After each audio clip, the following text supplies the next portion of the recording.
आज की कहानी कृत्तिबासी रामायण पर आधारित है। कृत्तिबासी रामायण की रचना 15वीं शताब्दी में बंगाली कवि कृत्तिबास ओझा ने की थी और इस कहानी को लिखा है अमृता प्रीतम जी ने अपनी जबान में। कहानी का नाम है एक युग का इंतजार।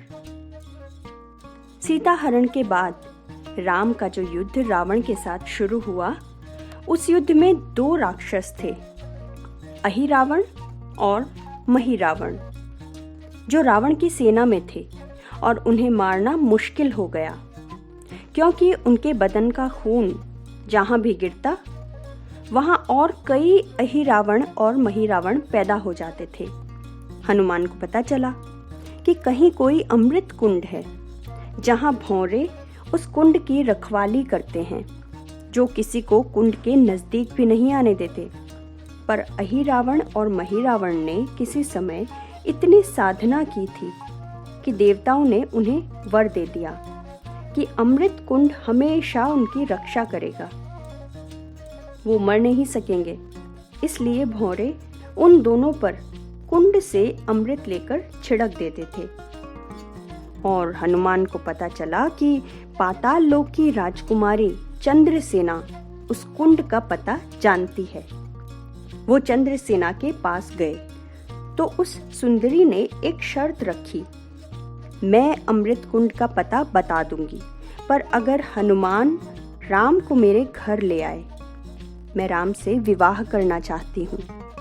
हनुमान के लिए बहुत मुश्किल आ बनी।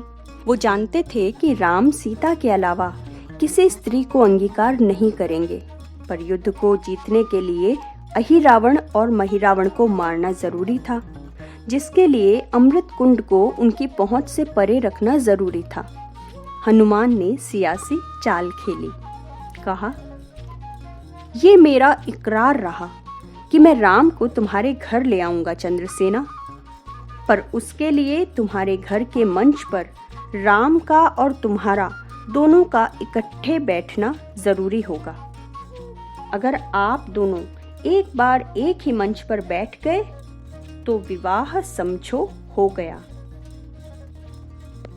चंद्रसेना ने अमृत कुंड का पता बता दिया, जहां जाकर हनुमान ने कुंड की रखवाली करने वाले सभी भौरों को मार दिया कि कोई उन रावणों पर कुंड का पानी न छिड़क सके। उस समय भौरों का राजा हनुमान को कहने लगा, तू अगर मेरी जान बख्श दे तो मैं तेरा हुक्म मानूंगा। हनुमान ने कहा, मैं तुम्हारी जान बख्श दूंगा, पर तुम्हें मेरा एक काम करना होगा। वो ये कि चंद्रसेना के घर जाकर उसके मंच को भीतर से बिल्कुल खोखला कर देना है। भौरे ने हुक्म मान लिया और चंद्रसेना के घर जाकर उसके मंच को भीतर ही भीतर से खोखला करने लगा। जब उसने देखा कि सारा मंच ऐसा हो गया कि जरा सा भी भार सहने लायक नहीं है, तब वहां से उड़ गया। हनुमान ने इस तरह से अहिरावण और महिरावण से अमृत कुंड अपहुंच बनाकर दोनों को युद्ध में मरवा दिया। राम की जीत हुई, रावण की सेना हार गई। इकरार के मुताबिक राजा चंद्रसेना के घर गए। वो खुशी से दीवानी हुई जाती थी। हाथ से इशारा किया कि मंच पर बैठिए। राम ने कहा, अगर तेरा मंच मेरे भार को झेल गया तो मैं बैठ जाऊंगा। और राम के पैर रखते ही मंच गिर गया। चंद्रसेना रोने लगी, हे राम, मेरी जिंदगी की एक ही तमन्ना थी कि राम मुझे ब्याह ले, अब क्या होगा? राम ने कहा, चंद्रसेना, इस जन्म में मैंने एक पत्नी का व्रत लिया हुआ है, पर तुम्हारी इस कामना को देखकर मैं इकरार करता हूँ कि जब मेरा फिर से जन्म होगा तब मैं तुम्हारे साथ विवाह जरूर करूंगा। इस तरह चंद्रसेना एक युग इंतजार करती रही। वो त्रेता युग था, राम वाला।